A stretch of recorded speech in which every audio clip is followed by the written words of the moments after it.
Hello everyone, welcome back to my channel.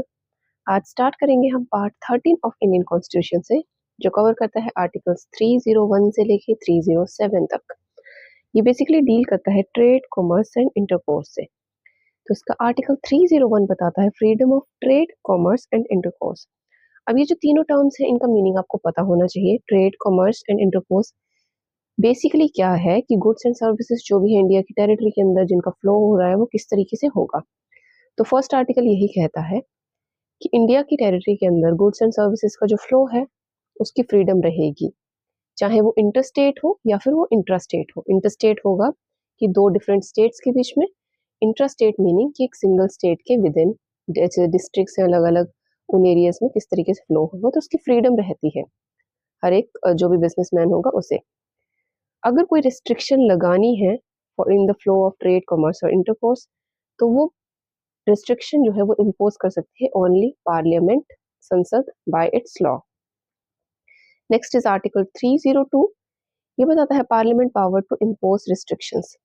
मतलब simple सी इतनी सी डेफिनेशन बताता है कि पार्लियामेंट के पास जो है पावर रहेगी कोई सी भी तरीके की रिस्ट्रिक्शन इम्पोज करने की on the flow of trade. Article 303 बताता है restrictions on legislature power of union and state. अब ये क्या बताता है कि ट्रेड का जो फ्लो है, ट्रेड कॉमर्स का जो फ्लो है, उसके लिए कोई भी ऐसे लॉज नहीं बनाए जाएंगे जिससे डिस्क्रिमिनेशन हो in the flow of trade और कॉमर्स। एक्सेप्शन है इसके अंदर एक, अगर सपोज किसी एरिया, किसी स्टेट के अंदर किसी भी वस्तु की स्कैरसिटी है, मतलब कि कमी है किसी एक पर्टिकुलर टाइम पे। सपोज कि आप एक छोटा सा एग्जांपल ले लीजिए कि चीनी की कमी हो गई किसी एरिया के अंदर, तो उस सिनेरियो के अंदर किसी भी तरीके के रिस्ट्रिक्शंस नहीं लगाई जाएंगी चीनी के आदान प्रदान में फ्रॉम अदर स्टेट्स। ठीक है, तो स्कैरसिटी ऑफ गुड्स के सिनेरियो के अंदर डिस्क्रिमिनेशन नहीं होगी ट्रेड की और कोई भी रिस्ट्रिक्शन नहीं लगाई जाएंगी। आर्टिकल 304 बताता है restrictions on trade, commerce and intercourse among states. States के अंदर किस तरीके से ट्रेड का आदान प्रदान होगा, वस्तुओं का आदान प्रदान होगा, उसके बारे में ये बताता है।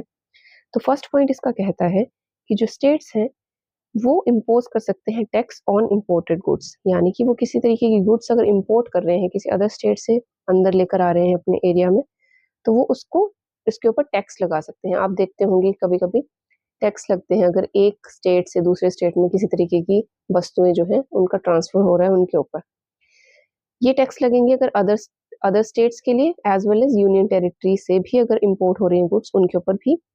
एग्जाम्पल के लिए मैं आपको बताती हूँ, limit heavy truck transport to prevent road damage. जैसे कि कोई स्टेट है, हिमाचल है, तो वहाँ की जो गवर्नमेंट है वो रिस्ट्रिक्शन लगा सकती है हैवी ट्रक ट्रांसपोर्ट के ऊपर, क्योंकि इससे वहाँ के रोड्स जो है वो डैमेज हो सकते हैं। इस तरीके की रिस्ट्रिक्शन लगाई जा सकती है स्टेट्स के द्वारा। अब एक इसके अंदर छोटी सी एक्सेप्शन ये है कि रिस्ट्रिक्शन तब नहीं लगा पाएगी स्टेट अगर किसी तरीके से नेशनल ट्रेड जो है उसको डिस्टरप्ट कर रहे हैं उनकी रेस्ट्रिक्शंस। नेशनल ट्रेड जो है नेशनल लेवल के ऊपर अगर किसी सामान, किसी वस्तु का आदान प्रदान हो रहा है, उसकी डिस्ट्रप्शन या फिर उसमें डिस्टर्बेंस नहीं होनी चाहिए और इकोनॉमिक यूनिटी जो है वो बनी रहनी चाहिए। Next is article 305। ये बताता है saving of existing laws and laws providing for state monopoly.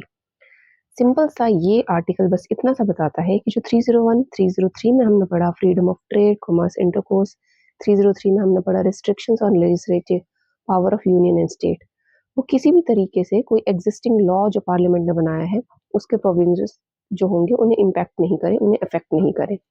इसके अलावा सेकंड पॉइंट ये भी कहता है कि आर्टिकल 301 जिसमें कि फ्रीडम ऑफ ट्रेड के बारे में बताया गया है, वो किसी भी तरीके से कोई भी लॉ जिसे कमेंसमेंट ऑफ कॉन्स्टिट्यूशन से पहले बनाया गया था उसे भी अफेक्ट ना करे।